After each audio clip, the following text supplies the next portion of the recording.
ამერიკის შეერთებული შტატების კონგრესმა დონალდ ტრამპის საბიუჯეტო კანონპროექტი მიიღო. მას მხარი 218-მა კონგრესმენმა დაუჭირა. წინააღმდეგ კი 214 წავიდა. კანონპროექტი ახლა ხელმოსაწერად დონალდ ტრამპს გადაეგზავნება. ამერიკის შეერთებული შტატების პრეზიდენტის მიერ წარმოდგენილი მასშტაბური კანონპროექტი One Big Beautiful Bill ერთ-ერთ ყველაზე ამბიციური ინიციატივას წარმოადგენს ამერიკის უახლეს საბიუჯეტო ისტორიაში. მისი ძირითადი მიზნები გადასახადების შემცირება, სოციალური პროგრამების რეფორმა და ეკონომიკური აქტივობა სტიმულირებაა. კანონპროექტის საერთო მოცულობა 3,8-დან 4,9 ტრილიონ დოლარამდე მერყეობს და მოიცავს როგორც გადასახადების შემცირებას, ისე სახელმწიფო სოციალური დაფინანსების გადანაწილებას. პროექტის ერთ-ერთი მთავარი ელემენტი გადასახადების შემცირების რეგულაციების მუდმივი გაგრძელებაა, რაც სარგებელს მაღალშემოსავლიან მოქალაქეებს მოუტანს. ამასთან პროექტი ითვალისწინებს Medicaid-ისა და საკვების ვაუჩერების პროგრამის ბიუჯეტის შემცირებას 1,2 ტრილიონი დოლარით, გაცილებით მკაცრი სამუშაო მოთხოვნების დაწესებას და გარკვეული ჯგუფებისთვის სოციალური დახმარების სრულად გაუქმებას. ეს ცვლილება სავარაუდოდ დააზარალებს დაახლოებით 8-12 მილიონ ამერიკელს, რაც დემოკრატიული პარტიის მხრიდან ძლიერი კრიტიკის საბაბი გახდა. გარდა ამისა, კანონპროექტი ითვალისწინებს კლიმატის ცვლილების წინააღმდეგ ბრძოლის ფედერალური ინიციატივების გაუქმებას,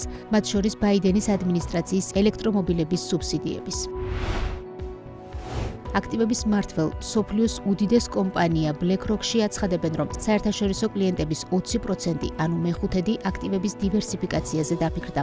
ამ შემთხვევაში აქტივების ამერიკის შეერთებული შტატებიდან გატანა და სხვა ქვეყნებში გადატანა იგულისხმება, რასაც ისინი გეოგრაფიული დივერსიფიკაციის და ბოლო პერიოდში მკვეთრად გაუფასურებულ დოლართან მიმართებით რისკის შემცირების აუცილებლობით ხსნიან. BlackRock-ის მენეჯერების თქმით, ბევრი ინვესტორი აზიაზე ორიენტირდა. საინტერესოა, რომ ამ ინფორმაციას BlackRock-ი პრეზიდენტ დონალდ ტრამპის მიერ ამერიკის შეერთებულ შტატებთან ტარიფების თაობაზე მოლაპარაკებებისთვის დაწესებულ ბოლო ვადამდე ერთი კვირით ადრე ასაჯაროებს. ქვეყნები, რომელთაც ამერიკასთან თანამშრომლობა სურთ, როგორც ცნობილია, ტრამპის ადმინისტრაციას ახალ პირობებზე 9 ივლისამდე უნდა შეუთანხმდნენ.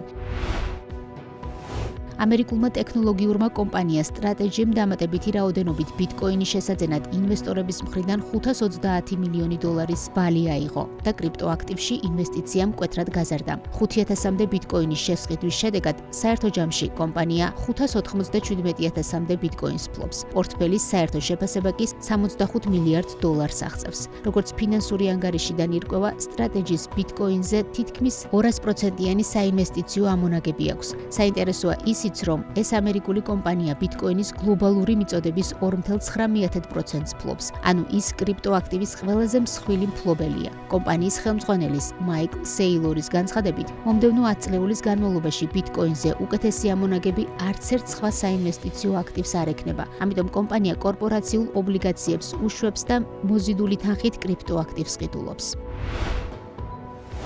2005 წლის აპრილში არგენტინის ეკონომიკა 7,7%-ით გაიზარდა, რაც ბოლო 3 წელიწადში დაფიქსირებული ყველაზე მაღალი ნიშნულია, რომელიც ექსპერტების მიერ პროგნოზირებულ მაჩვენებელს 1,1% პუნქტით აჭარბებს. აპრილში მნიშვნელოვანი ზრდა დაფიქსირდა თვიურ ჭრილშიც, რადგან მარტში ქვეყნის მთლიანი შიდა პროდუქტი 5,4%-ით გაიზარდა. ეკონომიკის ზრდაზე ყველაზე დიდი გავლენა 28,4%-ით გაზრდილმა ფინანსურმა სექტორმა და 17,1%-ით მომატებულმა მშენებლობის სექტორმა იქონია. ხავიერ მილეიმ პრეზიდენტობის პირველი 15 თვის განმავლობაში საჯარო სამსახურიდან 42,034 თანამშრომელი გაუშვა და დასაქმებულების ჯამური რაოდენობა 8,4%-ით შეამცირა. თანამშრომლები უმეტესწილად საჯარო ეროვნული ადმინისტრაციიდან, სახელმწიფო კომპანიებიდან და ჯარის შტატებიდან გაათავისუფლეს, მაგრამ დახურულთა შორის ასევე მოხვდა არაერთი სახელმწიფო პროგრამა, როგორც ქვეყნის სახელმწიფო ტრანსფორმაციის სამინისტროში ამბობენ, ამ გზით არგენტინის ბიუჯეტმა 1,6 მილიარდი დოლარი დაზოგა,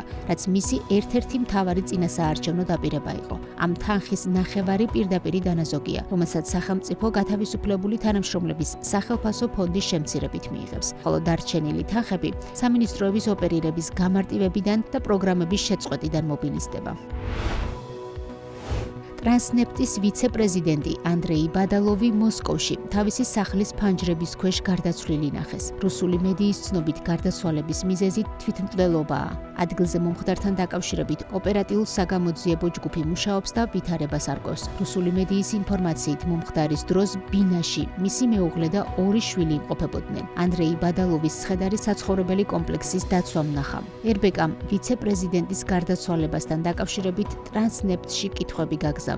62 წლის ანდრეი ბადალოვი ტრანსნეფტში 2021 წლიდან მუშაობდა. ის კომპანიის ციფრული ტრანსფორმაციის და ინფორმაციის ტექნოლოგიების საკითხებს ხელმძღვანელობდა. ტრანსნეფტში დანიშვნამდე კი ის სამეცნიერო კვლევით ინსტიტუტს ხელმძღვანელობდა. სააქციო საზოგადოება ტრანსნეფტი რუსეთში 1993 წლიდან ოპერირებს და ის ქვეყანაში მაგისტრალურ მილსადენებს მართავს. გერმანიის ფედერალურმა ანტიმონოპოლიურმა სამსახურმა დაამტკიცა Lufthansa გრუპის მიერ ლატვიური ავიაკომპანია Air Baltic-ის 10%-იანი წილის შეძენა. გერმანული ჰოლდინგი აღნიშნულ გარიგებაში 14 მილიონ ევროს ჩადებს, რაც მომავალი პირველადი საჯარო შეთავაზებისთვის მზადების ნაწილია. გარიგება პირველად 2025 წლის იანვარში გამოცხადდა, როდესაც Lufthansa-მ დააფიქსირა Air Baltic-ის აქციების ნაწილის შეძენის სურვილი, რათა მონაწილეობა მიეღო ლატვიური გადამზიდავის მართვაში. Bundeskartellamt ის გადაწყვეტილებაში აღნიშნულია, რომ Lufthansa მნიშვნელოვან კონკურენტულ გავლენას მოიპოვებს Air Baltic-ზე, ხოლო მისი ინტერესები სერიოზულად იქნება გათვალისწინებული კომპანიის მიერ მიღებულ გადაწყვეტილებებში. მიუხედავად ამისა, ორივე ავიაკომპანია შეინარჩუნებს იურიდიულ დამოუკიდებლობას, ხოლო ანტიკონკურენტული ქმედებები, მათ შორის ფასების კოორდინაცია კვლავაც მკაცრად აიკრძალება. დამფუძნებელმა უწყებამ ასევე მიუთითა, რომ მიუხედავად Lufthansa-ს გავლენის ზრდისა, გერმანიასა და ბალტიისპირეთის ქვეყნებს შორის მარშრუტებს შეზღუდული კომერციული მნიშვნელობა აქვს, რაც კონკურენციის შემცირების შესაძლო რისკს მეორეხარისხოვანს ხდის. თუმცა თუ მომავალში Lufthansa გადაწყვეტს წილის გაზრდას, შესაძლოა საჭირო გახდეს გარიგების გადახედვა ევროკომისიის დონეზე. აღსანიშნავია, რომ გარიგება ხორციელდება Lufthansa-ს ევროპული გაფართოების ფარგლებში. 2025 წლის მაისში ჰოლდინგმა დაასრულა იტალიური ITA Airways-ის 51%-იანი წილის შესყიდვა. ევროპის უმსხვილესი დაბალბიუჯეტიანი ავიაკომპანია Ryanair ოქტომბრის ბოლოს უფასო ხელბარგის ნორმას კიდევ უფრო შეამცირებს.